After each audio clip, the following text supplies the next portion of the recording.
Long. Thank you, Deputy Speaker. Those opposite want to come here and talk about spending, but they don't want to talk about results. And with motions like this, they want to keep on coming into this place, feigning that they're the great economic managers of Australian politics. They're still trying to ride the coattails of Howard and Costello. They're still trying to hoodwink to Australians that they still got it. Deputy Speaker, they don't got it. They don't got it. They're not the great economic managers that they believe they are. They're not it. And that's not subjective, that's fact. Because there's only one major party in this place at the moment that has the runs on the board when it comes to responsible economic management, and it's not them.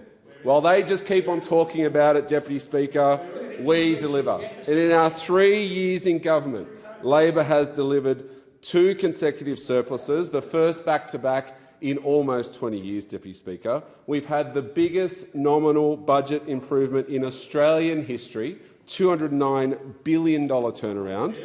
We've got record low historical unemployment rates, all while delivering real cost of living relief for Australian families. Now, they call that cost of living relief wasteful spending, Deputy Speaker. We call it backing Aussie families. That's a record that we can be proud of. That's responsible fiscal management, making tough decisions, making savings, but also while spending to help Australians, helping people earn more and keep more of what they earn. We're not bringing out these black mugs saying we're back in black. We've delivered results, because let's not forget their record, Deputy Speaker. 9 years of government, 9 surpluses promised. Do we know how many they delivered? None. Not one surplus delivered. And then they come in here talking about, how we've got wasteful spending. They didn't deliver one surplus in their 9 years, and we delivered 2. They doubled the debt before the pandemic. They left $1 trillion tab, and they riddled the budget with wastes and rorts. They promised fiscal rules. I don't know what these rules were worth. They weren't worth what the paper that they were written on, because they made these rules but never followed them. They never followed them. Was one of the rules that you're going to keep on delivering deficits? Because it should have been, because that's what happened. But you promised 9 surpluses, you delivered none. They promised discipline, but delivered deficits. They promised restraint, but spent without purpose. And while they want to talk about responsibility, we actually deliver it.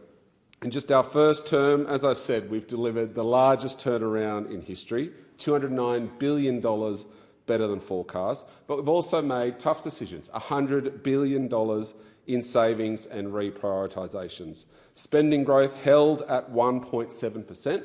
which is less than half the average of the Liberal Party. We've banked 70% of revenue upgrades and reduced debt by $188 billion. Now, the last time I checked, I think the Morrison government only banked 40% of revenue upgrades and the Howard government about 30%. So we've backed 70% of revenue upgrades, which has helped reduce our debt, because that's what responsible management looks like, Deputy Speaker. Our spending, they call it wasteful. We call it targeted. Cheaper childcare is one of our spending measures. Would those on the other side say that's a waste? I certainly wouldn't. You can come into my electorate and tell hard-working mums and dads that their childcare shouldn't be cheaper. We've got better wages for early educators. That was some spending that we initiated. Do you think they need to be paid better? We've got better wages for aged care workers. We've got cheaper medicines, energy bill relief. Well, we know that they don't support energy bill relief because they voted against it. We've delivered tax cuts for every taxpayer, including tax cuts in the last financial year legislated. And we know they don't support that either, because they went to the last election promising to increase taxes. We've delivered 1.1 million new jobs since coming to office. Women's workforce participation is at a record high, with the gender pay gap at a record low, Deputy Speaker. They call all these measures wasteful spending. Well, I won't have a bar of it, and neither will Australia, does it seem, because they returned us to office with this record and will keep on delivering. Inflation at the lowest rate in 4 years, within the RBA target band for 9 months, and their alternative was $600 billion on a nuclear fantasy, 9 years of waste and robo-debt. It's a fantasy that you guys think you're the better economic managers, because the facts just don't show that you are.